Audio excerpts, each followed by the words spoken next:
గల్లు గల్లన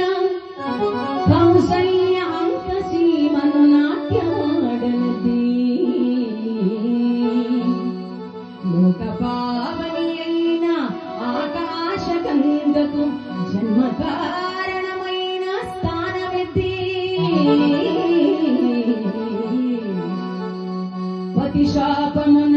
రాతి బండయై పడి ఉన్న ఇంటికి నిజరూపమి చెరిది అల త్రివిక్రమ మహోజ్వల దివ్య రూపాన నిఖిల లోకములు నిండెనెత్తి జనకీ దేవి నిచ్చుచు జనకరాజు కనక పాత్రను కన్నీట కడిగినెత్తి భక్తి నీ